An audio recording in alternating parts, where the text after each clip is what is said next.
Houston, we still have a problem. An investigation into the continuing lack of women in STEM fields and why better leadership through direct mentorship is needed.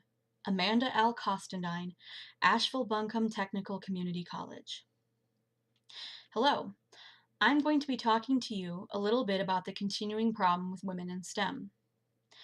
That problem is even though we do a lot as a society to counteract this issue, we still seem to be losing numbers.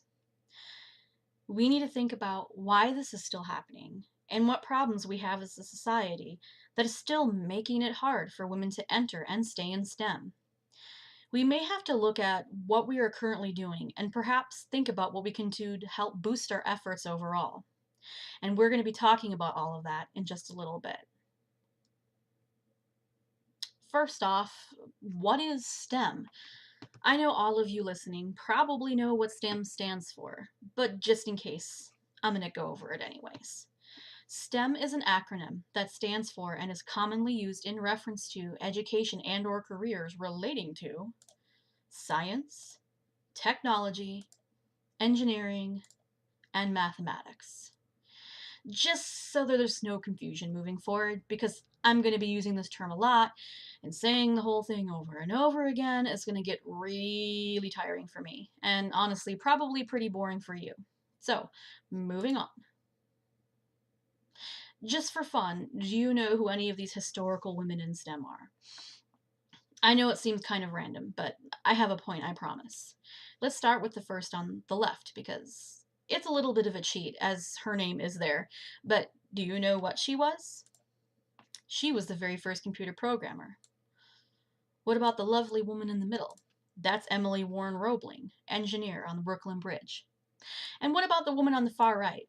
That's Marie Curie, Nobel Prize winner. For most of history, women have been on the forefront of STEM, or even its initial innovators. Yet in the past decades, STEM fields have becoming glaringly male-oriented, making it hard for women to be a part of or even feel welcome in these fields. And admittedly, it was much harder in the past, especially for these women here.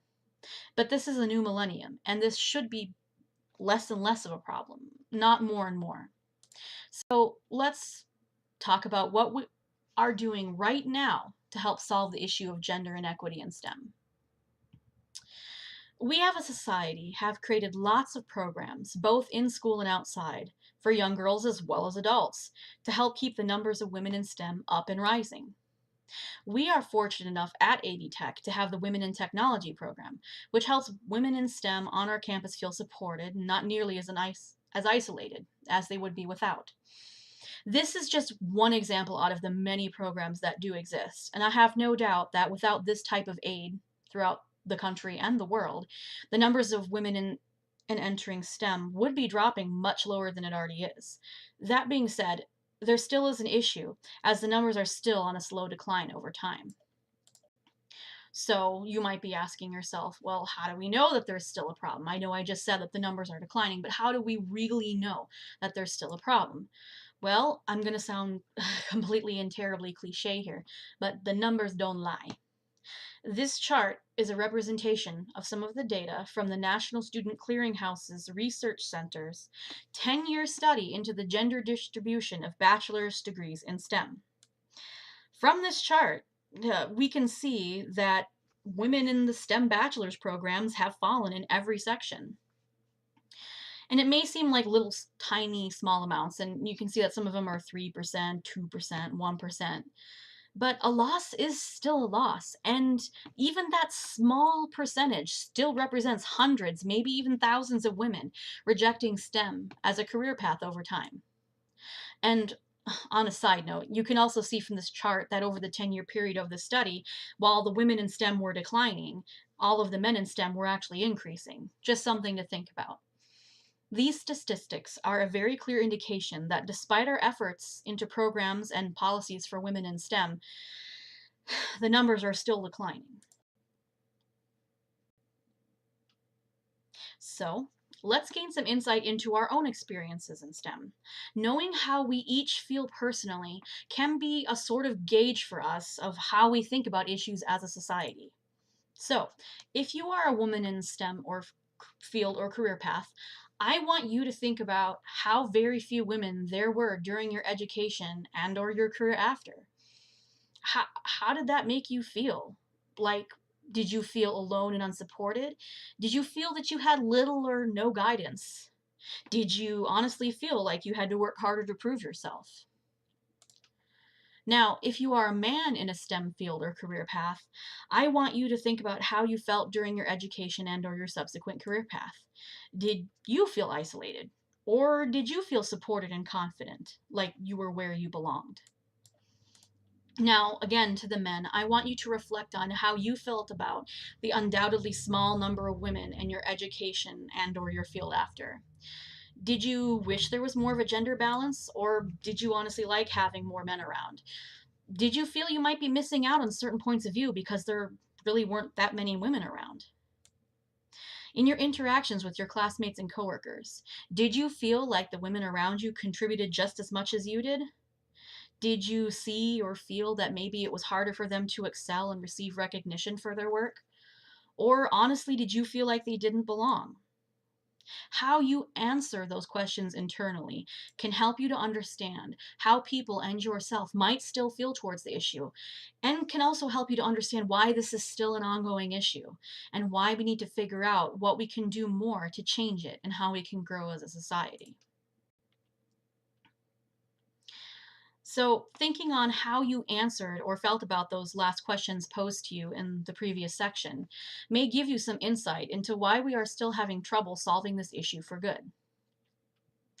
Studies show that women are more likely to feel mismatched with their chosen field, and they're less likely to end up choosing a STEM career afterwards than the fellow males around them. There's also an indication that many women still feel isolated and like outsiders when trying to be a part of the STEM world. The term mismatch here definitely indicates a lack of leadership and guidance as well. And also, once women are done with their educations, they also tend to feel like they have to work much harder than the men around them to prove themselves, sometimes having to do this over and over again. And while the programs we do have in place help combat the isolation, it may be necessary to offer a more one on one approach to help guide women on their path. So, that being said, what might be a good solution to this issue? One good possible solution to help boost our current efforts towards solving the problem of the lack of women in and entering STEM could lie in creating more opportunities for direct one on one mentorship with those young women interested in STEM, on education paths towards STEM, or even adult women already in STEM fields. Mentorship could give these women more of an opportunity to feel supported and less isolated and have a better sense of personal guidance. And this solution is in no ways meant to replace, everything we have going on, because what we have is still a good thing, even if it's not completely stemming the blood flow of the wound, so to say. It's still, putting some pressure on the wound, and if we were to take that off, it would be much worse. Um, so this is more so meant as a boost to our current efforts, and hopefully would help increase the number of women in STEM. So, wrapping everything up, what does this all mean and where do we go from here? We can confidently say that from where we were as a society in the past, we have made many advances towards including women in STEM education and careers and making them feel more welcome. We have worked hard to help women feel more welcomed through these special programs and policies, and to also just make things more equitable. Unfortunately, we also know that from our studies and the statistics that I've just shown you, that despite all of our awesome and wonderful efforts as a society, the numbers of women entering STEM education paths, entering STEM careers, and staying in those STEM fields long term is still on the decline. And from all this, we can infer that we need to do more, and we need another step or boost to our efforts. Adding more direct mentorship opportunities for both young women on the path towards STEM and women already in STEM, we can hope to push the declining number of women in STEM towards a better direction. And I thank you for listening. to this little speech, and I hope that you think about what we discussed and really take it to heart, because every single person, we are all a part of society, and we're all in this together, and we are all a part of the solution. Thank you.